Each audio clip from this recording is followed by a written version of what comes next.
Yang terkasih dalam nama Tuhan Yesus Kristus,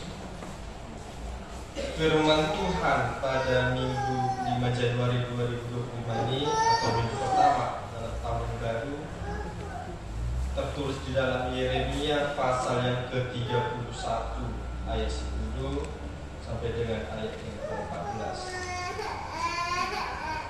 Yeremia 31 ayat 10 sampai dengan ayat 14 kita membacanya secara responsoria. Demikian firman Tuhan.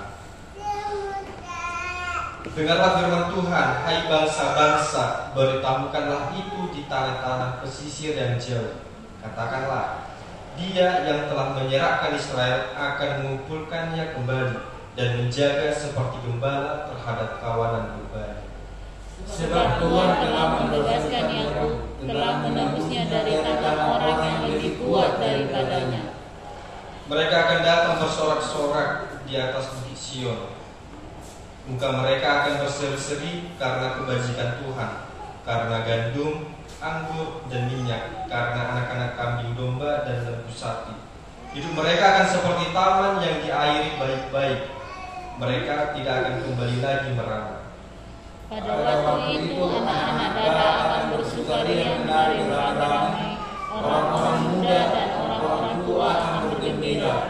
Aku akan mengubah perkabungan mereka menjadi kegirangan, akan menghibur mereka dan menyerahkan mereka sesudah kedukaan mereka. Aku akan memuaskan jiwa para imam dengan kelimpahan, dan umatku akan menjadi kenyang dengan kebajikanku. Demikian firman Tuhan. Kita bernyanyi.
Bahkan doa-doa yang akan kita jalani untuk di hari yang akan mendatang. Di tahun 2025 ini mungkin sekali harapan kita supaya Tuhan menyertai kita agar kita diberi kekuatan di dalam menjalani hidup yang akan mendatang, dijalani supaya kita memiliki kekuatan baik di setiap masalah yang boleh akan datang, baik di setiap ujian yang boleh akan datang di hari yang selanjutnya, dan kita dibuatkan senantiasa di dalam mempercayai Tuhan Yesus Kristus. Dan yang kedua, mungkin harapan kita juga kita tetap diberi kesehatan baik hari ini, esok, bahkan lusa, baik diri kita, keluarga kita, bahkan siapapun yang boleh kita kasihi. Dan juga mungkin harapan kita semoga di tahun 2025 boleh menjadi tahun berkah. Berkat bagi kita, berkat bagi keluarga kita, berkat bagi orang yang boleh kita kasihi, dan berkat bagi gereja kita. Dan juga di tahun 2025 ini, semoga apa yang kita rindukan, baik itu keluarga yang harmonis, pendidikan, pekerjaan, bahkan jodoh sekalipun, bahkan kenyamanan dalam keberagamaan sekalipun, kiranya harapan itu boleh kita dapatkan di tahun ini. Mari kita sama-sama mendoakan supaya tahun ini boleh menjadi tahun berkah. bagi kita semua. Tetapi ketika kita berharap, ketika kita menyampaikan impian kita kepada Tuhan, apakah cukup hanya dengan mengatakan saja? Jawabannya tidak. Nanti kita harus butuh benar-benar yang namanya itu usaha dan juga percaya kepada Tuhan. Kita menyerahkan semuanya kepada Tuhan. Harapan kita, impian kita, bahkan cita-cita kita kepada Tuhan. Sebab Tuhan tidak pernah mengenal yang namanya gagal.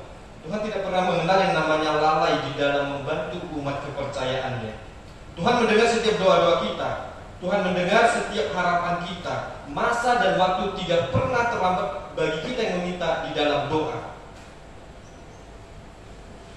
Sebab tangan Tuhan tidak pernah kurang panjang dalam menolong setiap orang yang terjatuh. Dan kasih Tuhan selalu terbuka bagi kita yang percaya kepadanya. Kita dikasihi oleh Tuhan Yesus Kristus. Nats khotbah minggu ini mengisahkan tentang bagaimana penggenapan janji Allah akan bangsa Israel, di mana bangsa itu dibuang oleh Allah karena kembali lagi kebebalan mereka, kenakalan mereka, bahkan karena kejahatan mereka, Tuhan membuang.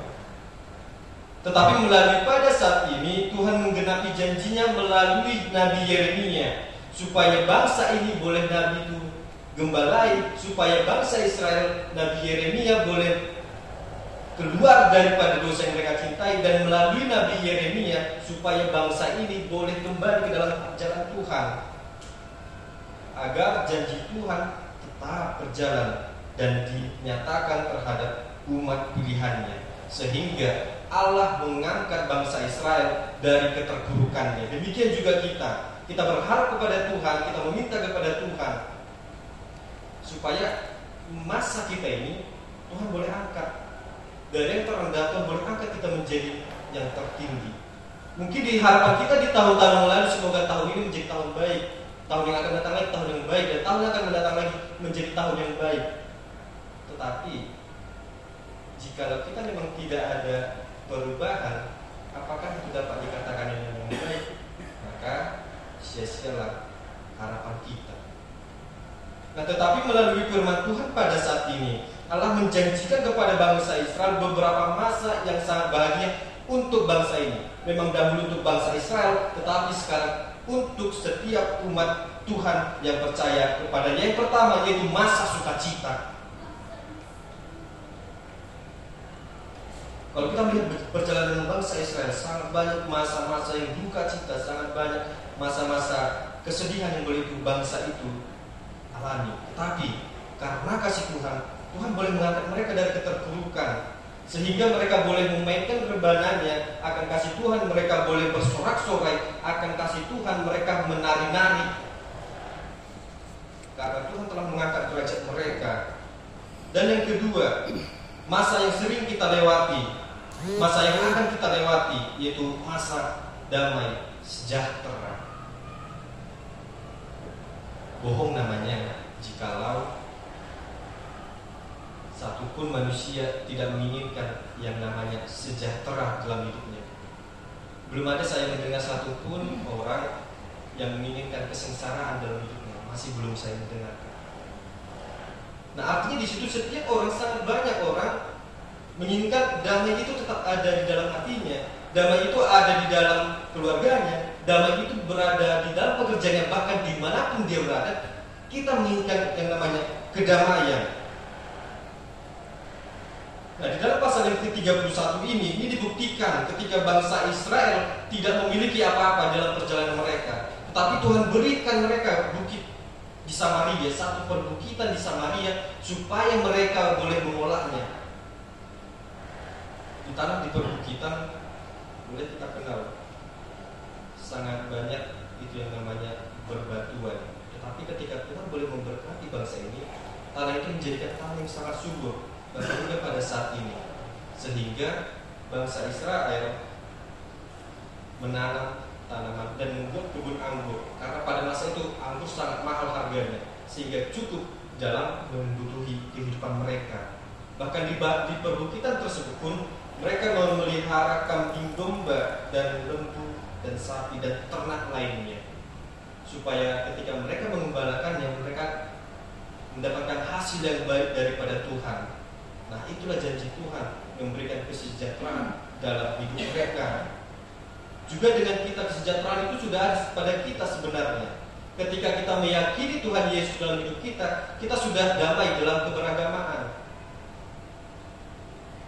Ketika kita menjadikan fondasi hidup kita adalah Tuhan Yesus, maka yakinlah damai sejahtera itu pasti ada dalam kita. Tetapi yang menjadi permasalahan sangat banyak dan mungkin sedikit saja orang tidak mengetahui bagaimana caranya meletakkan fondasi itu di dalam Tuhan Yesus Kristus. Karena di dalam kehidupan bangsa Batak secara garis besar masih ada yang namanya hotel enak mati. Sehingga tidak ada yang namanya pembaharuan diri, artinya tetap berjalan di tempat. Nah, oleh karena itu mari kita jadikan Tuhan Yesus sebagai fondasi dalam hidup kita. Dan yang ketiga, ada itu namanya masa perdamaian dan masa bersatunya umat Tuhan. Tadi saya katakan bangsa Israel dihukum oleh Allah sehingga Tuhan memecah belah bangsa Israel menjadi dua bangsa, yaitu kerajaan utara dan kerajaan Israel. Nah, namun karena janji Tuhan mewujudkannya dengan waktu beribadah. Tuhan mengumpulkan kerajaan utara dan kerajaan selatan di Sion dan sama-sama mereka beribadah. Kerajaan utara dan kerajaan selatan bersatu di dalam kasih Tuhan. Dan Tuhan mewujudkan perdamaian mereka dan menyatukan kembali umat Allah yang boleh berserak-serak, yang tidak tahu di mana tempatnya. Lalu ketika Tuhan telah menyampaikan damai tersebut, ketika Tuhan menyatukan bangsa itu, tidak ada lagi satu pun atau satu orang pun, mana satu oknum pun yang dapat memisahkannya kembali. Bahkan bangsa Raja Asyur sekalipun yang dahulu adalah raja yang jahat, ketika Tuhan menyatakan akan menghancurkan kerajaan itu dalam satu malam, Tuhan mewujudkannya. Boleh kita baca nanti dalam Yesaya 37 ayat 36. Artinya di dalam menolak setiap pergojolakan hidup, di dalam kita boleh menjalani hidup yang kokoh dalam Tuhan, kita butuh yang namanya iman yang benar, bertumbuh di dalam iman yang sejati di dalam hidup kita. Lalu jiwa kita juga tidak akan hidup di dalam iman yang sejati jika kita tidak mengubah arah hidup kita pada saat ini menjadi lebih baik. Bapak, Ibu, serta saudara-saudara yang terkasih, iman yang palsu tidak akan mengubah hidup kita. Iman yang palsu tidak akan pernah terjawab doa-doa kita. Sebab dikatakan doa orang benar sangat besar kuasanya. Orang benar sudah pasti adalah orang yang beriman. Lalu iman yang palsu ketika kita masuk pada masa-masa kesukaran, ketika kita masuk pada masa-masa sulit, itu tidak akan mampu mengubah hidup kita dan tidak akan mampu menolong kita.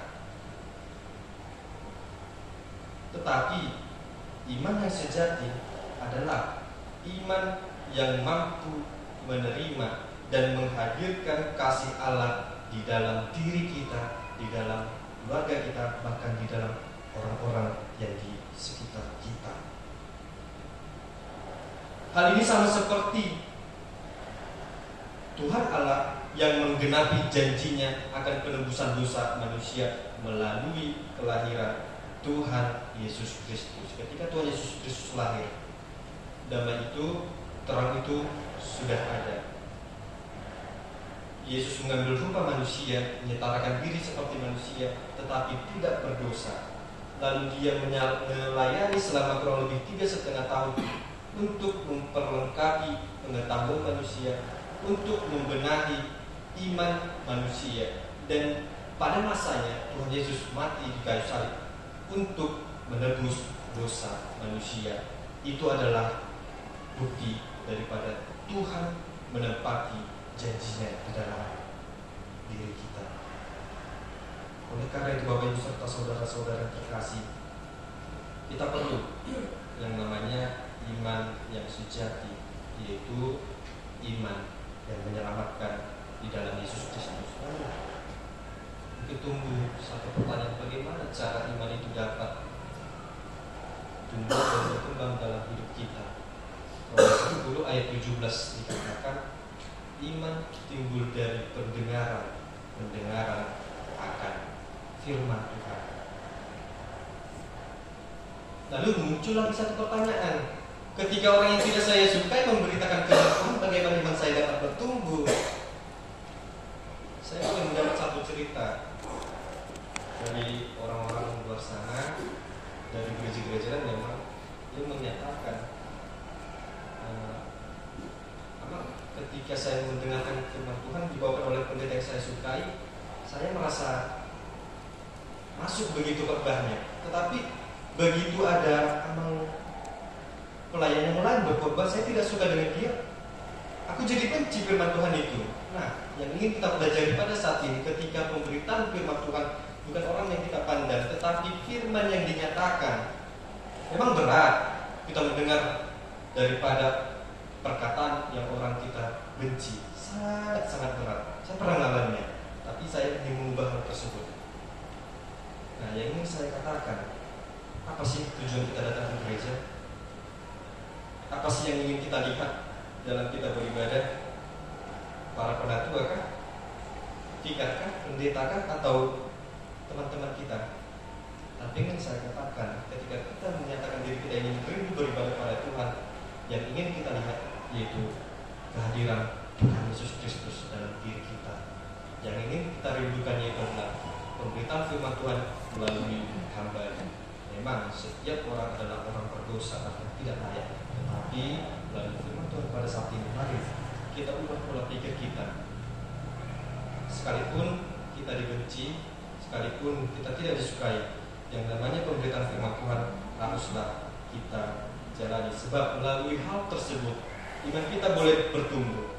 Dan ketika kita memiliki iman yang sejati, sekalipun belenggu dosa, sekalipun kita terikat oleh hal-hal yang membuat kita, ketika kita membawakannya dalam doa kita kepada Tuhan Yesus Kristus, yakin dan percaya Tuhan Yesus akan membebaskan umatnya layaknya seperti Israel keluar daripada masa-masa penjajahan, dan kita dimenangkan hanya oleh karena iman kita. Amin. Mari kita bernyanyi.